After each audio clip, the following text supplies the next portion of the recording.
Evening, everybody. Wendell BIGFOOT 911. Tonight, I got Wyatt Estes from Boone County Cryptids. How you Hey doing? guys, good. How are you, Uh, buddy? all right. You want to tell us how you got started in Bigfoot? Yeah, probably what probably first piqued my interest was when I was about 10 years old. Uh, got home from school one day, and I can't remember if my grandpa was already there, if he came by after I got home from school. But anyway, to start the story off, I grew up on a dirt road. We lived about 12 miles out on a dirt road, so you can kind of imagine what kind of creatures could live in a vast wilderness area like this, because a lot of it was canopied, had a lot of trees, canopy in the road, a lot of Well, forest area what out there. area is that? Do what, buddy? What area is that? Uh, it's pretty close to the Ozark National Forest, but a lot of it's Okay. private land and stuff like that. But it's real close to Kingston, Arkansas. You go up Okay. Kingston, and we lived about 12 miles from Kingston on a dirt road. That's where I went to school at. But So, are you close to PJ up there? no, I think she's on the other side of the state. Okay. I If know I, she's up in the northeast side. yeah. Right now, I'm in Central Arkansas, right North Central Arkansas right now. Okay. Yep. About 30 minutes from Branson, Missouri. Okay. Uh, did you want to tell about that experience? Yeah. So anyway, I was coming home from school, got home on the school bus. Like I said, I can't remember if he was there or got there afterwards, but he came up and told me he'd seen a Bigfoot walk across the road, across the county road. So I get that's probably where my interest in Bigfoot came from, was right about then. Then I grew up, watching some of the shows, especially up my early 20s, late teens and stuff. I got Yeah. watching all the shows and stuff. So Finding Bigfoot or not finding Bigfoot, as we call right. it. That probably wasn't. Uh, I didn't watch that one a whole lot. I watched Monster Quest and stuff like that. That was one yeah. of my favorites.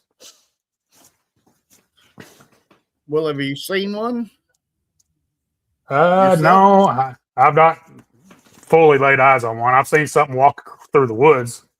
Where I could just see it walking through a crack in the woods. Yeah. I'm pretty sure that it was one, but I can't 100% say that.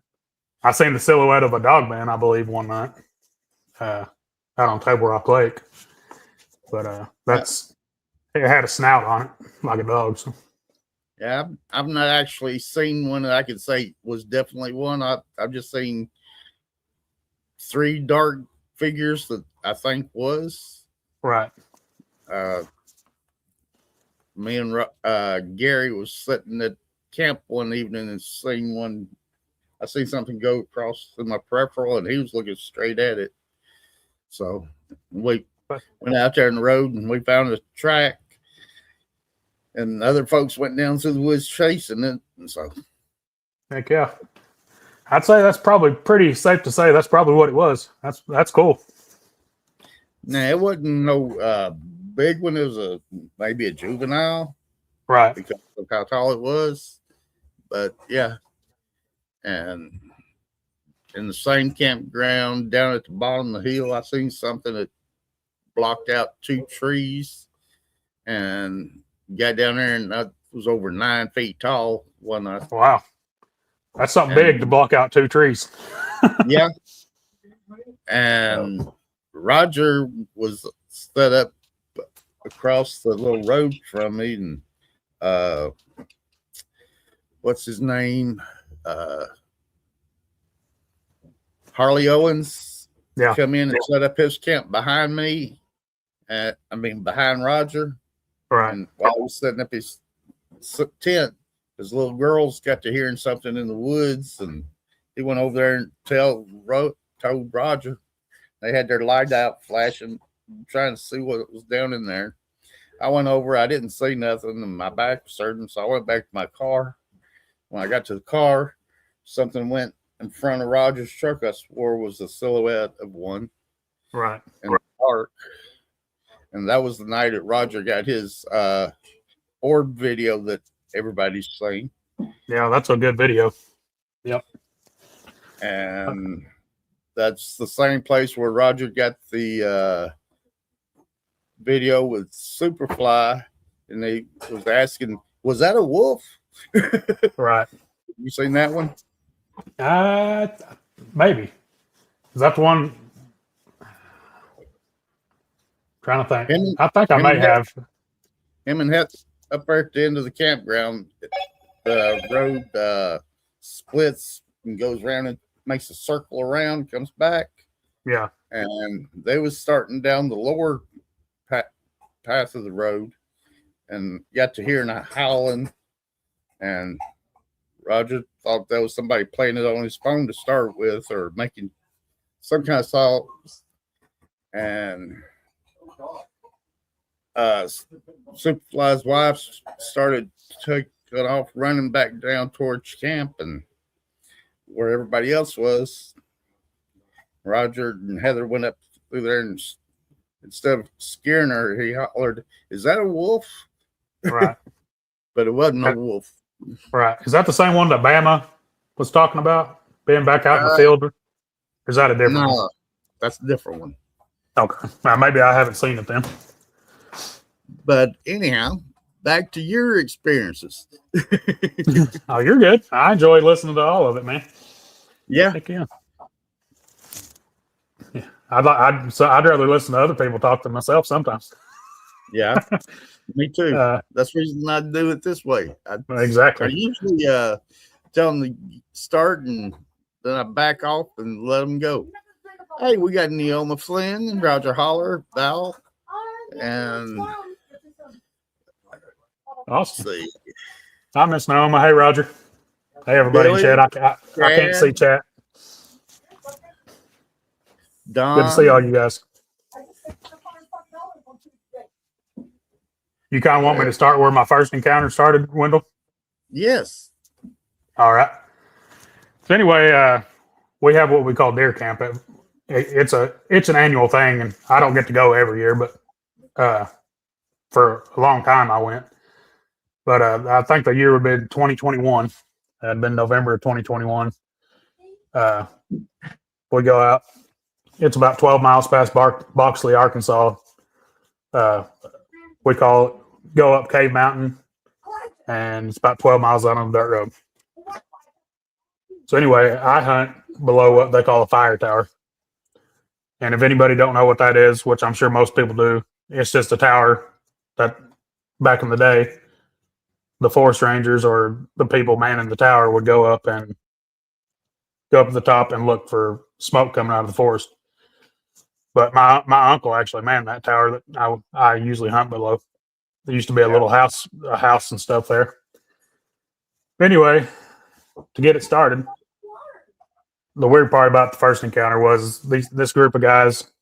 They ended up coming up there when I was about to walk down to where I sit. They'd asked me if I'd seen their friend. I guess he'd walked out of camp that day and they hadn't seen him yet.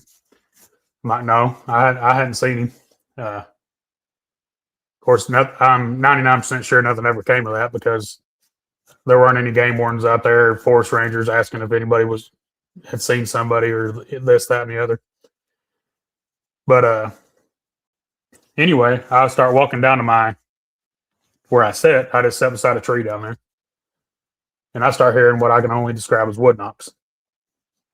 And, I heard it for a minute, and I yelled out into the woods. I'm like, is anybody, I asking if anybody was out there, because if it was that guy, maybe he was knocking on a tree to get attention. Then I talked to other people. I've talked to people, and they're like, well, the universal sign of being lost in the woods as a hunter is 3 shots in the air. I never heard anything. Nobody ever answered me. But this probably went on for about 10 or 15 minutes. So I get down there and I sat beside my stand, or sat beside a tree, which is my stand. And just a little bit later, my buddy comes walking up from kind of about the same area that I was hearing the knocks. he comes over there and sits down beside me. So I thought, I tell him about it. He's like, "Well, do you think it could have been a woodpecker?" I'm like, "Well, I don't think it was a woodpecker because I've heard woodpecker before. It wasn't like it wasn't real crisp, It sounded like it was kind of a dull wood on wood sound. Yeah. But it went on for about 10 or 15 minutes. I wish he'd have been there to hear it with me, but he wasn't there. So anyway, I try to tell the guys at camp about it because, I'm all excited because I've just had my first, what I think is a Bigfoot encounter. Yeah. They kind of shut me down a little bit. So I kind of got a little discouraged for a minute, but now I went back out last year, first time I've been able to go out in 4 or 5 years. And I talked about it with several of the guys out there that time, but I ain't too bashful anymore. Probably my next encounter would have been March or April of 2022. We've got property out near Bender, Arkansas. And me, my wife, little girl, and her mom and dad, we were out on our property, morel mushroom hunting. Anybody that lives in the South knows what a morel mushroom is, and they're a gold delicacy. Do you not? Yeah, well, they're a delicacy, Wendell. People around here, they eat them up. Well, but the mushrooms I've ever tried, I've never liked them, so I don't know what they were. Morels are about the only ones I'll eat. That's just because you can fry them up real crispy, and you can't really. It's a texture thing. Yeah. But we were down there hunting them, and I start hearing what sounds like a baby crying in the woods. And I asked my wife if she'd heard it, and she did hear it. I got to explain it to her from the videos and stuff I've watched. That sometimes Bigfoot will use a baby crying in the woods, mimic a baby crying in the woods to lure women and children out. Yeah. I just thought it was odd that day because my wife, my little girl, her mom, of course, me and her dad, we were all there. It could have been, there are other places that surround our property out there, but, and I guess there could have been a lady with a baby outside and it started crying. And I guess there's other animals that mimic a baby crying sound, but I felt it. I had a weird feeling about it that day. It was weird. I don't think it was a baby or another animal. Something tells me it was a Bigfoot, but I could be wrong. I don't ever say that this is 100% Bigfoot stuff, but I think it was. Yeah. Guess the next thing would be, it'd be on the same property, but it'd been in November of that year, November 2022. I was out hunting, and I was sitting down in this little valley on the property there, just waiting for a deer to come by. And I start hearing, or I hear a growl. Wasn't very loud. It's like, not loud, but I felt like whatever did this meant business. So I'm like, okay, well, I get up and I meander around. I walk to the other side of the property. It took me a while by the time I got to the other side. And I start walking back down in the woods again, and something growls at me again. So at this point, I'm thinking, well, something's either following me or there's two of something out here. So I walk down a little bit further, and something drops out of a tree. I catch something out of the corner of my eye, which I've told everybody I'm pretty sure it was probably a squirrel, but it looked, the way it dropped, and I just barely caught it out of the corner of my eye. It looked black because most squirrels aren't black, but yeah, I'm not gonna lie. The thought crossed my mind that one dropped out of a tree and could have been just spider crawling real low across the ground. I think it was a squirrel, but whatever growled at me, definitely wasn't a squirrel. Something meant business out there. I think something was wanting me to leave. So I backed out of the woods with my boomstick pointing down towards the wood. I didn't leave right away, but I wasn't sitting down as far in the woods as I was. So yeah, something growled at me. Something dropped out of a tree. I just thought it was weird because it did it twice. It didn't just do it once, and it did it in 2 different spots. Yeah. Them squirrels, when they drop out of a tree and hit the ground, they make a heck of a noise. And yeah, they do. Just glance at it, could look a whole lot bigger than it is. I know I've seen that. That's true. We got both Gary's in the chat and Michigan Sandman now. Awesome, guys. Then Patrick. Hello, y'all. Hey, guys. Good to see you guys. I can't see chat, so I'm just going to have to say hello. It's good to see you guys. Probably the next thing, Wendell, would have been we have squirrel camp, just like deer camp, only we go out during the squirrel hunting season time. And we're all sitting around. It's in the same place. This happened at the actual camp. This didn't happen where I was hunting out there.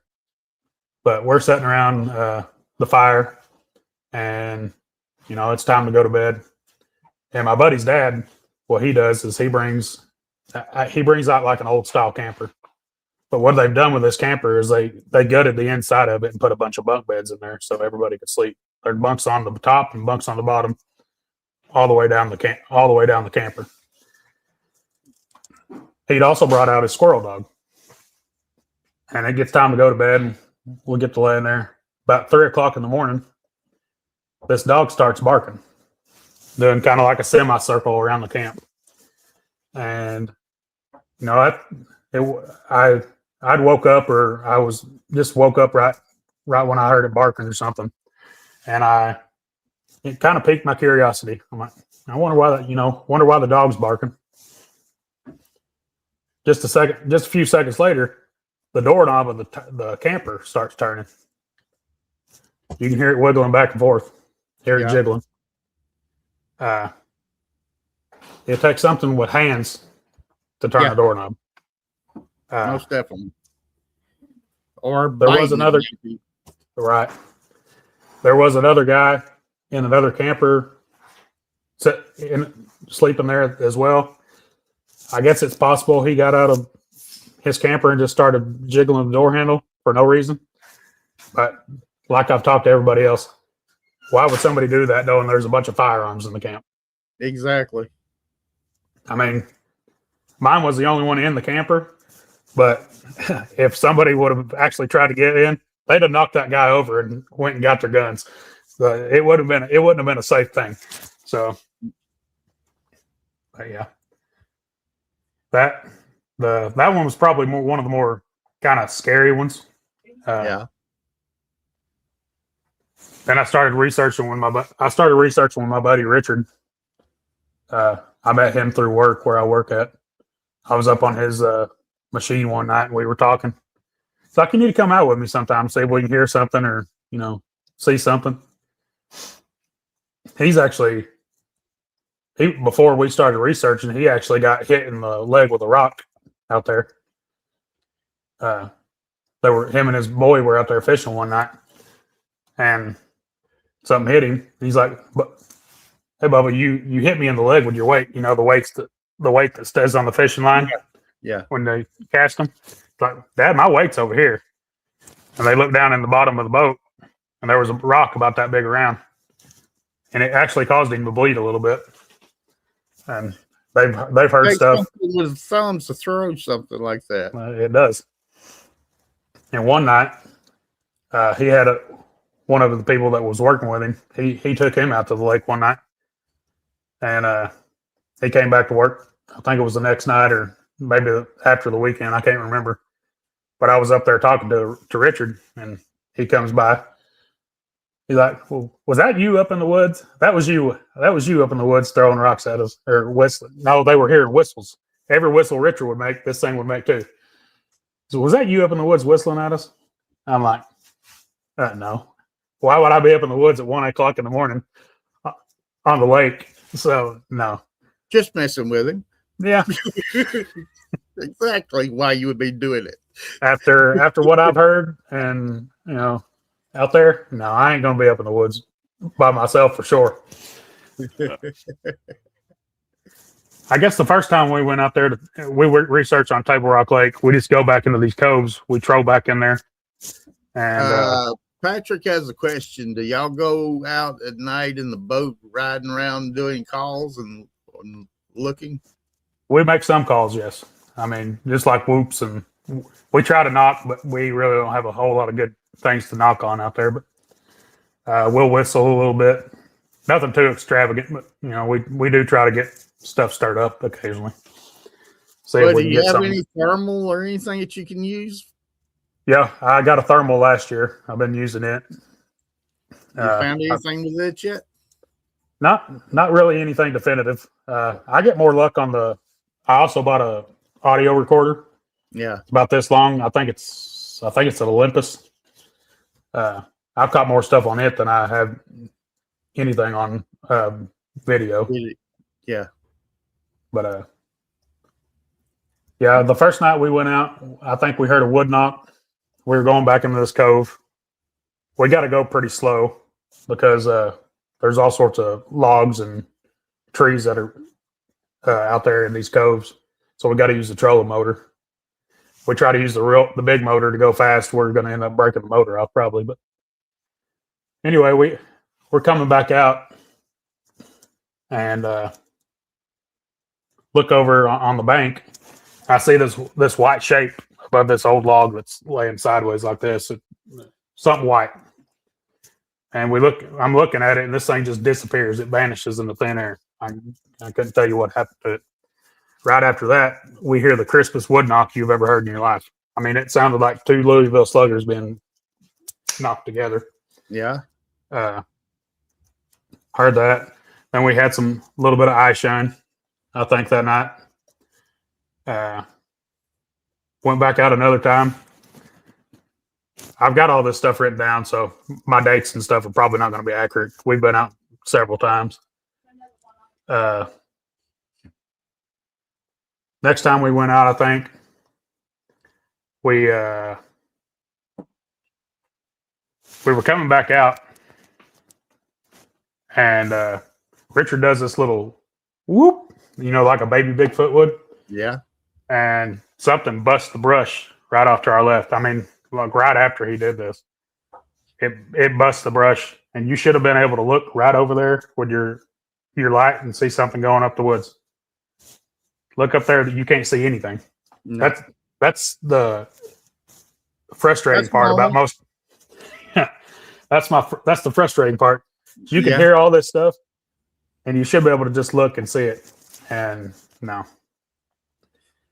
And I think we might have heard a branch break or a tree break one time that night, but honestly, it runs together anymore. We found a structure one night. That's probably been the third time we went out.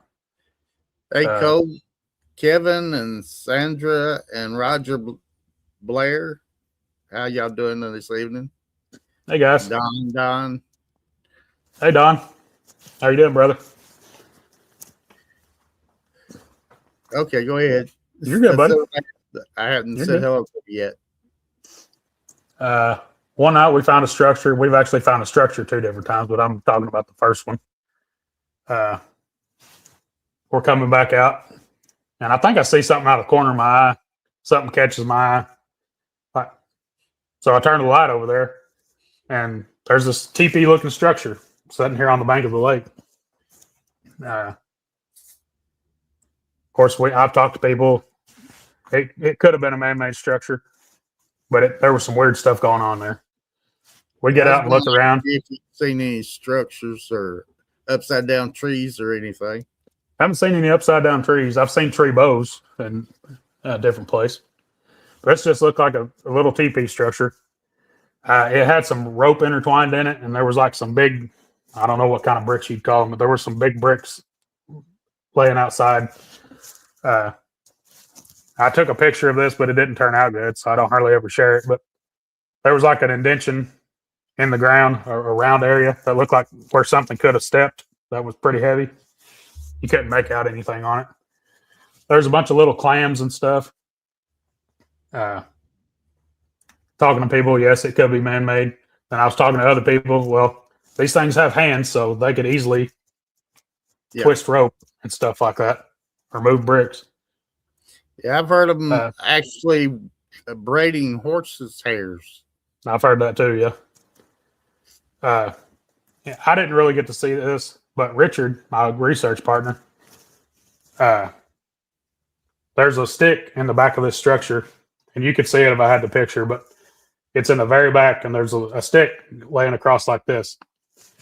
Richard said that stick was perfectly balanced on another stick. I don't know many people that can balance a thin stick on another thin stick. Yeah. And leave it like that. When we were backing out from that structure, leaving, our spotlight went completely dead. Like a moose. We get down the lake a little bit, it comes right back on. So, and that's a pretty common thing in Bigfoot research, from what I've heard, is electronics starting to fail at certain times. But yeah, we've had quite a bit of stuff out there on the lake. We've got some audio. We were back there one night. This would have been in May of 2024, I think. We go back out to this power line. There's a right of way that cuts across the lake. You can see the power line going across the top, and there's a right of way on either side. So I'm shining the light up there in this power line, and it goes dead. Goes dead again. So we've got other lights out there too, but we're fixing to start leaving. We hear this whistle that, I don't know, it was ungodly. It was so loud, no human could have done this whistle. Yeah. And it kind of changed octaves as it kept going. It was, I don't want to try to make it because I can't do it any justice, but that was kind of freaky. And as we're heading out, probably about 5 minutes later, behind us, a pack of coyotes lights off. And shine your light back there, can't see nothing. No, still can't see anything. But there's a pack of coyotes pretty close to us because it's really loud. After I talked to people, or I think it went through my mind, I wonder if Bigfoot was using those coyotes to kind of do its bidding, like sending them towards us or something. And after that, I have heard that Bigfoot does use coyotes and stuff like that. I guess kind of like their pets, or. But as we're going out, run the deer to a certain spot where they can grab them. Right. That makes sense. As we're heading out a little further, off to the right, we hear a tree break. And get going just a little bit further. Something lands in the water. This is the only time I've ever cleared leather with my pew-pew. But I turned around as soon as I hear that, and I've got it. I don't have it up, I just draw it out. I don't have my finger on the trigger, but I'm ready to do business if it needs to be done. Richard said he's been out there fishing for 30 years, and that wasn't a fish that jumped up and hit the water. So we're thinking they threw a big rock into the water. And not going to lie, kind of went through my mind. I wonder if one jumped in the water. But I'm about 90% sure it was a rock that they threw. Yeah. Yeah. Down here at Alabama Gold Camp, where I go down there gold panning a few times, guy was telling about one that throwing rocks off the railroad track across the creek into the water, and he grabbed up his left. Yeah, I don't blame him. And there's a lady the way it is, there's two creeks come together, then one goes on down. Right. On this other creek, the lady was talking about 3 white chimps playing down there one morning. Wow. So, yeah. That'll throw you for a loop on it. Those aren't supposed to be there. Right. And you say you never found no upside down trees. I've found 2 of them over here in the Talladega National Forest. Really? actually, Talladega National Forest is where I've had all my encounters. Heck yeah. Only thing I've got to do through the Talladega National Forest, I got to drive through there one time whenever we were going to Florida. It was neat. You can kind of feel like there's something through there whenever you're driving through there. Yeah. But, yeah, they got Roger where he won't come back. no, really? Yeah. One night, we was down there, and I think his name was Steven, and Roger was walking out to check up there on the far end of the campground, and I was behind him with my night vision. Right. And they was walking ahead of me a little bit further, and I was back there just messing around with my camera, and they turned around and started coming back, and Roger said, "Are you seeing anything?" And I did the little scroll around. I said, "No, run!" Roger about broke his neck. Oh man. Oh. So when you see me say Roger run in the chat, you know what I'm referring to. Okay, I got you. Heck yeah. Oh, but yeah, we've had quite a few experiences out there on the lake. The time I seen what I think may have been a partial sighting. We have this area close to Flippin, Arkansas that we call Three Fields. Hey, Sharon. Hey, Sharon. Anyway, one time we were there. We walked by this one area going back in there, and it smelled like chicken poop. Came back out, going right in the same area, and it smelled like wet dog. And I was talking to one of my buddies. He said, "You could have had one there pretty close to it, and you just would have never known it because you couldn't see it." Yeah. Richard's heard the wood knocks out there, and we actually found a footprint out there one time. It looked more like I guess what I've been hearing, the rounder tracks. People are kind of akinning them to the female Sasquatch. Yeah. There's this one track in the field, and it wasn't great, but you could kind of make out the toes and stuff, and you could see the grass had been smashed down. One time we were out there, it was before deer season. We were walking back in there. It's a Corps of Engineer land. But we were looking for a place to put the tree stand. And we walked all the way back to the third field. Couldn't find a place back there, so we're backing out. And Richard's boy, I believe it was Richard's boy, was in front, and he was behind him, and then I was behind them. I hear something busting the brush off to my right. And I look over there, and I can see something. I see something walk through like a little opening in the trees, a little crack in the trees. It was moving so smooth that it almost had to be on two legs. Yeah. But I couldn't get a good enough glance of it to say for sure what it was.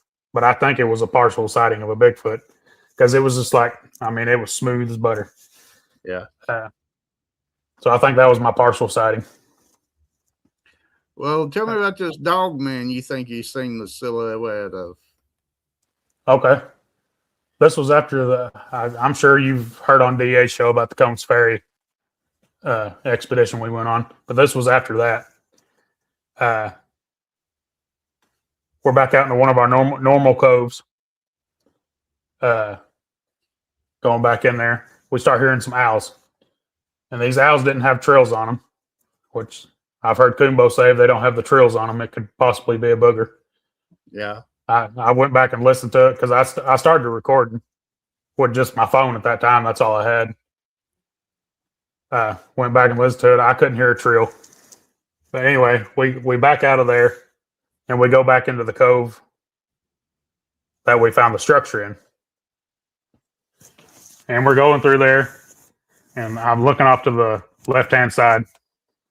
I see like 4 or 5 sets of eye shine laying flat on the ground. And there was one set of eye shine that was up by a tree. And I couldn't see it doing this very well, but Richard said it was ducking in and out behind the tree like this. Yeah. Finally, whenever he hit the light, he hit it with his light the right way. I could make out the silhouette of something that had a snout like a dog. And I've said this several times, but when I looked into the eyes of this thing, which I probably shouldn't have done, I got an evil presence. I felt an evil presence when I did that. What color was its eyes? I think it was probably yellowish or green. Honestly, I can't remember. But all I know is I got an evil presence. It could have been a raccoon for all I know. But this was an evil raccoon. It didn't have good intentions, I can tell. But hello, Greg Tootin and Jim's Camera on music. Hey guys. And of course, I'd heard Harley's experience Harley Owens, where he turned around and he had one laying flat on the ground. That kind of got me thinking maybe that's what those other four or five sets of eye shine were doing, was just laying flat on the ground. This other one was up here checking us out. That whole experience went on for probably 10 or 15 minutes. But I got to going back towards where we put the boat in, and I was texting DA Roberts, asking him how far apart Dogman Eye Shine was and all this kind of stuff. And I was telling him about it. He's like, be careful, dude. Those things will follow you home. I'm like, well, they won't follow me home 30 miles, will they? He's like, well, don't be surprised, especially if you shoot at it. I'm like, well, I didn't shoot at it. But we got back to the boat, or where we put the boat in, and we found a track. And when I was on DA and Robbie's show one time, he's like, Wyatt, I'd put that more towards a Dogman track than I would a Bigfoot track.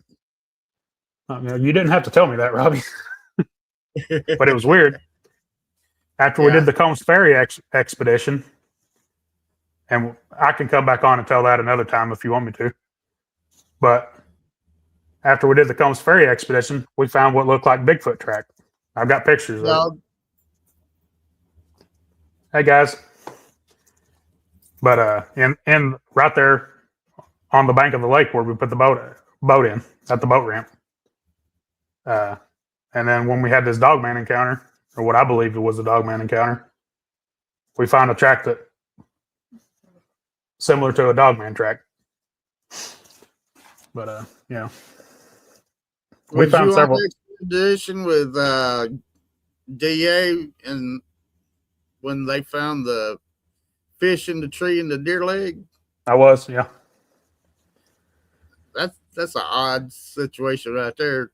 Yeah, we found the deer in the tree, and we found the fish what we call the Missouri tree trout, the fish head hanging in the tree. Yeah, I hadn't run across nothing like that yet. Yeah, we actually went back January of the next year, and we found another piece of a deer hide hanging in the tree. Yeah. Over here in the forest, there's a place called Sweetwater Lake. I took my dogs down there a couple of years back, and I pulled up down there and let the dogs out, and they run over to the little billboard on the sideline, and they found a deer hide that had been pulled off and thrown down. Wow. I called them away from it, walked over to the boat ramp, and I found a fishing rod that was cast out, and wasn't nobody nowhere around. So I reeled it in. It still had fresh shrimp on it. Holy crap. It was still really chilly too, like it hadn't been out there too long. Really?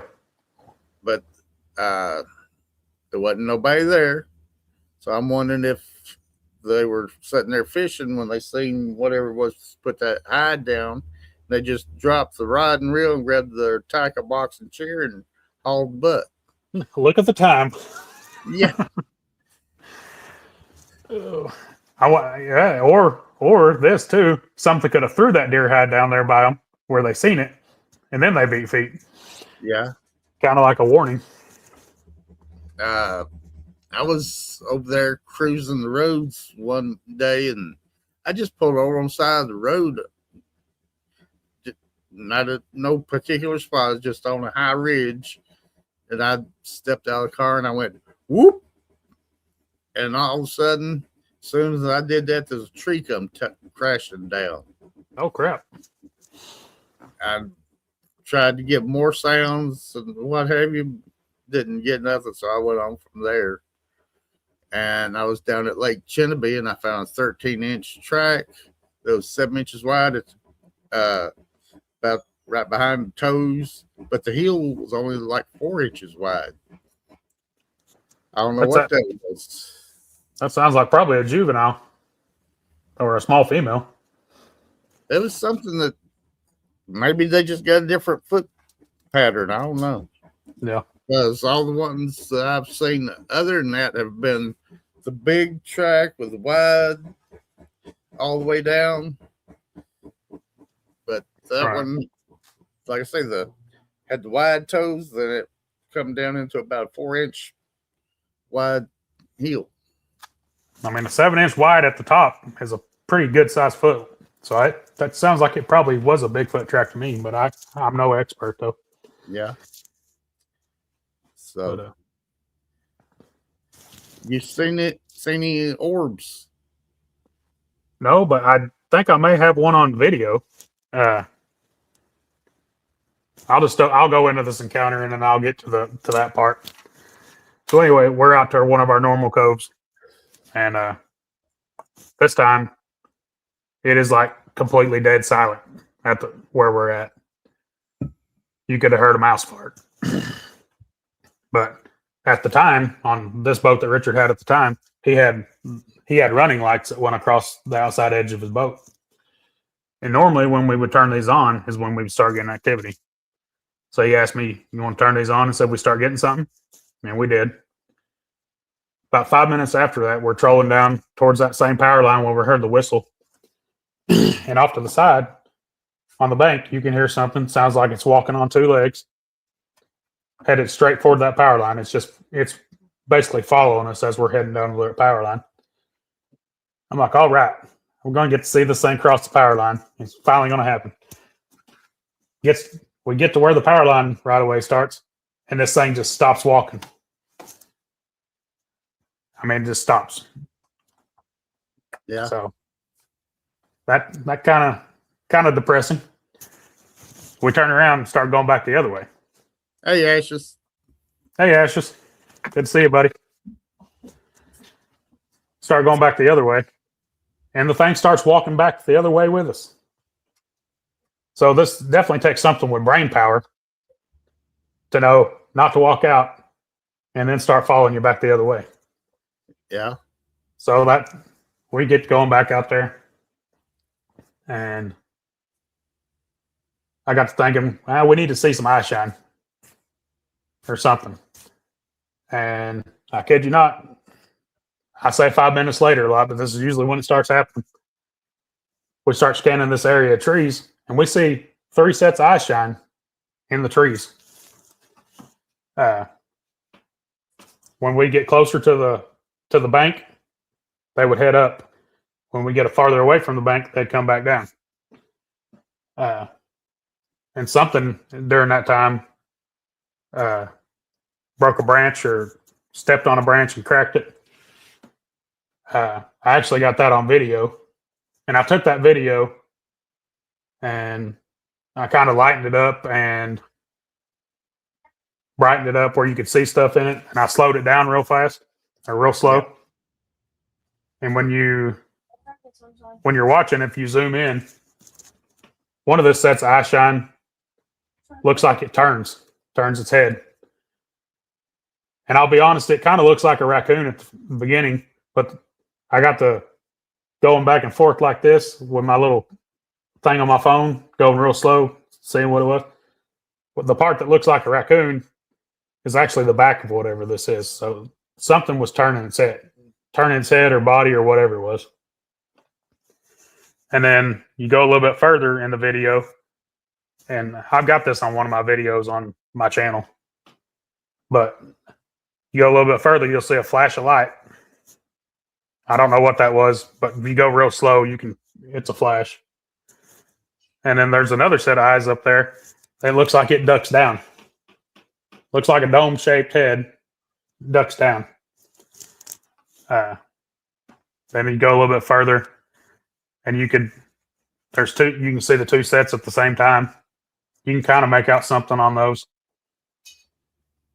I guess those could have been coons or owls or something.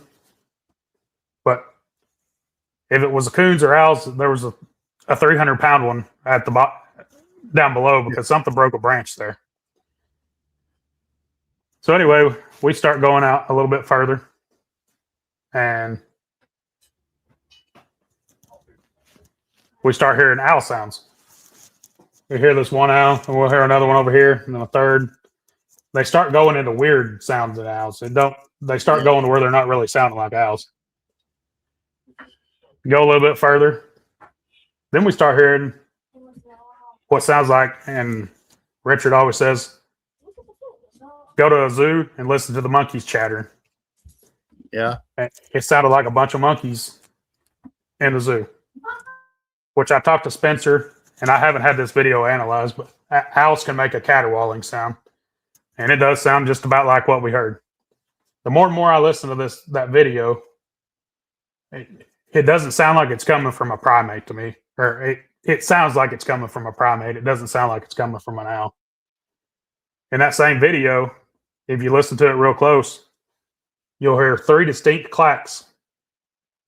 Right before or right during when everything's happening. Clack, clack, clack. And towards the end of the video, you hear clack, clack, clack again. We believe those are rock clacks. And with everything, and we didn't hear this audibly out there. We were hearing either the owls or the Bigfoots making monkey noises. But we didn't hear that rock clack. So I don't know what that was. But to get to we go a little bit further, and we hear a howl off in the distance. I got a video with this on it too, but you can't hardly hear it. You got to really turn it up to hear anything. Yeah. But Richard's like, that's not a coyote. So we think we had a dog man way off in the distance. In one of these videos that I took that night, if you zoom in towards the top, you'll see this little light. It starts bouncing across the screen, does a zigzag pattern, and comes down here like that. So that's the closest thing to an orb I've caught. But I think I don't know what on your phone would go like that and then go like that. I don't either. I caught one on my night vision camera that I couldn't see with my own eyes. Right. And that was coming between Gary's truck and my car one night. Really? Yeah, just come, just drifted across like, hey, no big hurry. Here we go. Right. Then it got out of. I was sitting in the car, so I got around to as far as I could see. Then it went behind the car and gone. Right. Yeah, I mean, we catch stuff on audio quite a bit while we're out there, and I always say, I don't mean to brag when I say this, but almost every time we go out to the lake, we catch something audio or hear tree breaks. We found a structure 2 different times. One night we heard what Richard describes as the Blair Witch scream. That night, that's the night I got really scared because we heard that. This was in a different cove than we normally go to. Then we go back to our normal one, and we start hearing these weird noises. Which some of it could have been owls, but it was weird. I'm not gonna lie, I had tears coming down my eyes because I didn't really know if we were getting out of there that night because it was weird, high strangeness. Let's put it that way. Where we heard that Blair Witch scream, or probably a booger, after what we found, we go back out there. I think it was the weekend after we had that happen. We go out there, we get off the bank of the lake, we get out of the boat, walk around a little bit, and as we come back down, we notice this impression on the ground, and it looked I mean, it kind of looks like a footprint. I mean, it wasn't real wide. It was kind of narrow. I think it had maybe like a little bit of a curve at the top. But Richard has this little app on his phone that you can pinpoint one part of something and move it, and it'll tell you the distance. And that this impression was 19 inches long. I took a bunch of pictures of it and stuff. After that, we get out. We go back into this other cove, which is real close to that one. And we get out and walk up under this, kind of like a little overhang. But we found two round spots, good size, like something had been laying there. One over here and then one over on the other side. There was no sign of a campfire or anything up there. But these were pretty good size areas. So I'm kind of wondering if they might have bedded down underneath that overhang and they just kind of roam that area. It's possible. Pretty close to that, we also another time we found another structure. It's kind of like your teepee leaning thing. Yeah, that one was weird. I seen something, I hit it with a light. It's not really where, I mean, it could be man-made, but I don't understand why they would have made it right there where they did. Because if you're looking at the bank, it goes up the hill a little bit, and it's pretty rocky as you're getting up there. Now there's houses on that side of the lake, and I mean, you could see lights from some pretty big houses over there. Yeah. But where this structure was located, there's no houses behind it or anything like that. It was just weird to hit it with the light and see this weird, eerie looking structure sitting there on the. I've got pictures of that. I think I sent it to the chat that we're in one night, or may have been another chat. I think it might have been another chat I sent it to. I can't remember. But yeah, we found quite a bit of stuff. We've got quite a bit of audio. I could send some of that stuff in one of these days if you want to do another show or whatever. All right, that'd be great. Yep. Let's see. You got any questions for me? Anybody in the chat have any questions? Have you seen any of the UFOs? Matter of fact, I was sitting out here one night. I was walking the dogs, taking them out to go potty last night before we went to bed. And this thing comes over, and honest to God, I can't remember if it was shaped like an M or if it was shaped like a W. But it just goes by, and it's going by pretty fast. But if you look, when I looked at it, I could tell it had lights along the wings of it or whatever it would be. And it looked like the can lights that you put in your ceiling. They're like recessed up in there. Yeah, that was my UFO. And it came right over through town here. I don't know if anybody else seen it, but I did. Well, we're just about to get to an hour, and Roger's fixing to come on with his show. If you want to keep going, we can, or we can cut off and we go aggravate him. Yeah, we'll do whatever you want to, buddy. We can go aggravate Roger. Yeah. I can come back on. I've got other stuff to tell if you ever want me to come back on, buddy. Oh, I definitely want to get you back on again. But I'm just getting back into this because people hadn't been wanting to come on. Billy, that's Squat and Holler. Squat and Holler. Yeah, he said, Roger who? Roger's got a good show. I enjoy Roger's show. Yeah, and Amanda's going to start doing a news thing. Really? Yeah. I want to catch that and see what that's all about. Heck yeah. All right. Well, we're at 54 and 58 minutes. 58 minutes and 3 seconds now. So we'll get ready and get off of here. Want to thank everybody in the chat that's been in there. If I missed saying hello to anybody, it's Wyatt's fault. Yep, my fault. I just want to say thank you to everybody in chat, and thank you to you, Wendell, for having me on. I appreciate it, buddy.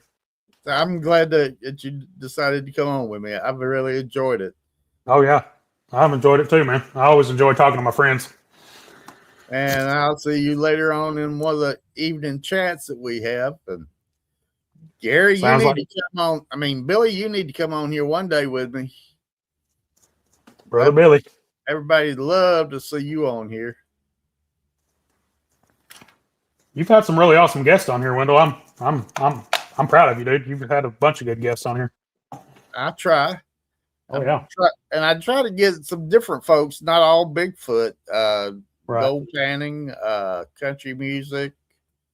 There's a guy I've been talking to. He's a Vietnam vet that was a cook. I'm trying to get him to come on and tell us some of his war stories.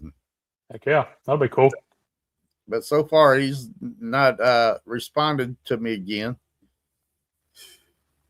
Well, I've got a guy that does a folk music podcast.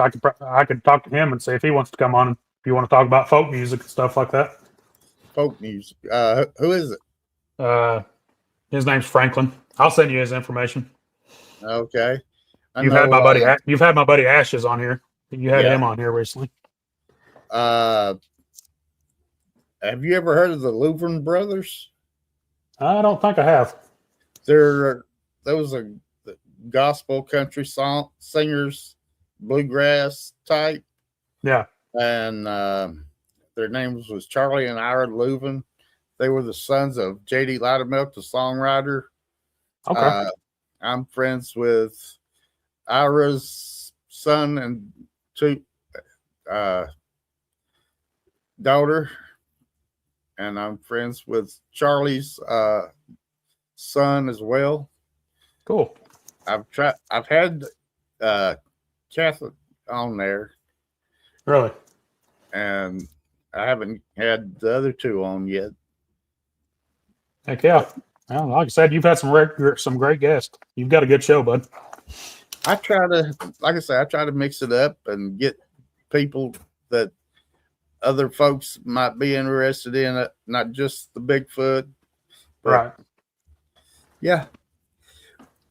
Hey, there's Verax. Thank you. Hey, Verax. And we'll go ahead and shut it down for now, and I'll talk to you later. Sounds good, buddy. Bye, everybody. Hang on until I get this thing shut down here, and